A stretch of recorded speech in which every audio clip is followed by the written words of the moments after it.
하나, 둘, 셋!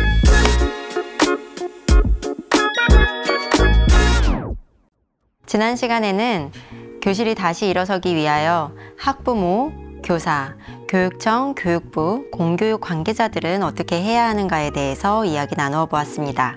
이번 시간에는 14년차 교사이자 초등 2학년 아들을 둔 학부모로서 교실에 대한 좀 더 개인적인 이야기를 하려고 합니다.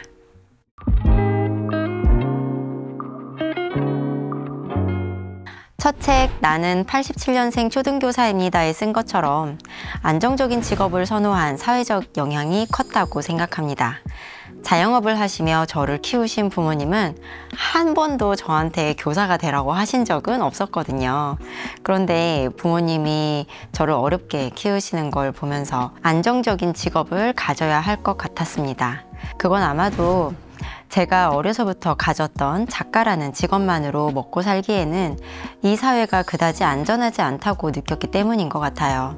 그래서 이번 책에도 학벌의 힘이 약해지려면 꿈을 쫓아도 먹고 살만하다는 안전한 사회에 대한 믿음과 안정감이 필요하다고 썼습니다. 물론 아이들을 좋아하기도 합니다.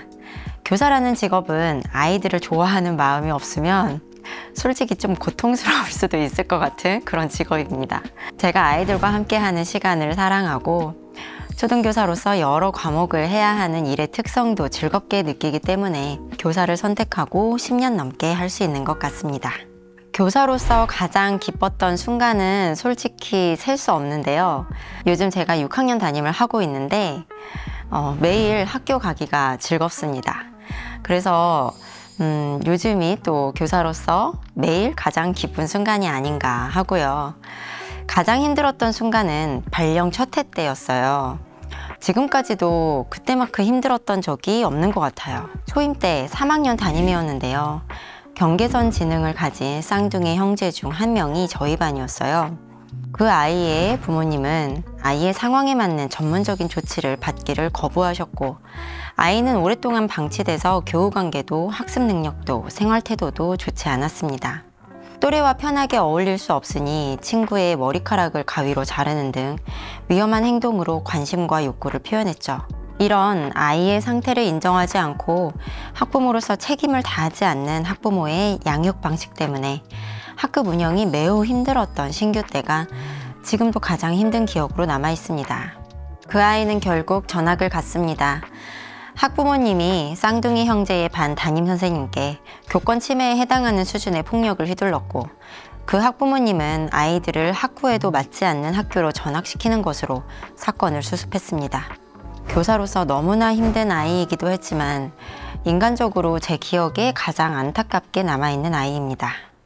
솔직히 얼마 전에 2학년 아들이 잠자리에서 그런 이야기를 해서 솔직히 좀 놀랐어요. 엄마 나 선생님 되고 싶어 이래서 물론 아직 어리고 큰 후회도 하고 싶다면 어쩔 수 없다고 생각합니다. 다만 아들이든 누구든 교사를 하려는 사람들에게 더 나은 사회를 선배 교사로서 만들어주고 싶습니다. 교사 부모가 아이에게 교사하지 말라고 하는 것은 생각만 해도 솔직히 슬픕니다. 저부터 그러고 싶지는 않아요. 저 역시 교직 사회에 있다 보면 이해할 수 없는 동료들이나 학부모님들이나 교육 관계자들의 모습에 실망할 때도 있겠고 시스템도 실망스러울 때가 많아서 희망이 있을까 싶기도 하지만 제가 먼저 그런 이유로 교직을 그만둔다고 생각하면 더 희망이 없게 느껴지거든요. 한 가지 교사를 바라보는 사회에 드리고 싶은 말씀은 지금을 사는 교사들은 더 나은 교육, 교사가 되기 위해 많은 노력을 해왔다는 점입니다. 저만 해도 첫 발령을 받았던 14년 전보다 아이들을 존중하는 마음, 교사답게 행동하는 방식이 더 나아졌다고 생각합니다. 개인의 태도도 그렇지만 학생 인권이나 교육 전문성에 대한 집단의 의식은 더 나아졌다고 생각합니다. 이런 교사들이 더 발전하고 성장할 수 있는 의지를 가질 수 있도록 사회가 도와주었으면 좋겠습니다.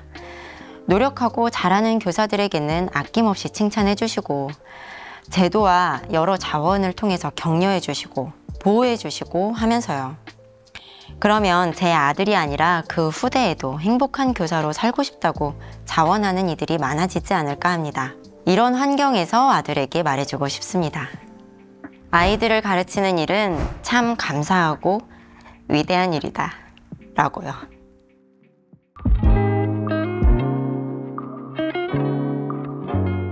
누군가는 있는 그대로의 현실을 써야 한다고 생각했습니다. 저는 언젠가 교직을 떠나더라도 교육은 남을 테니까요. 제가 쓴 지금의 교육 현실이 이 책이 나온 이후의 교육에 영향을 미치리라 믿었습니다.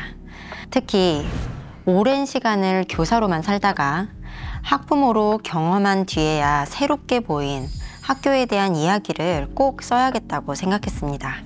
교사와 학부모는 별개의 존재, 대치된 존재가 아니라는 사실을 교사이자 학부모인 제가 솔직하게 이야기하고 싶었고, 그것이 교사나 학부모의 민낯을 드러내는 일이라 할지라도 진솔하게 마주하고 서로의 상처를 인정하며 어루만지는 데서부터 변화가 시작된다고 생각했기 때문에 그대로 적고 성찰하려고 노력했습니다.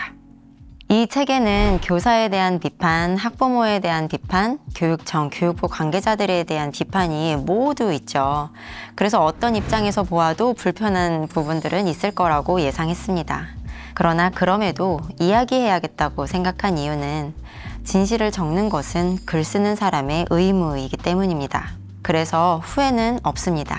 책에 실린 일부 교사의 무책임한 태도는 여러 입장의 시선을 통해 확인한 팩트에 근거한 내용이라는 점도 알려드리고 싶습니다. 스스로 교사로서의 책임을 다하지 않는 교사들에 대해서도 정직하게 적는 것이 열심히 가르치고 고민하는 대다수의 교사를 보호하는 일이라고 생각했습니다. 필요한 말을 한다는 이유로 비난을 받는다면 받아들이겠습니다. 저도 완벽한 교사는 아니에요. 잠깐 매너리즘에 빠진 적도 있었죠.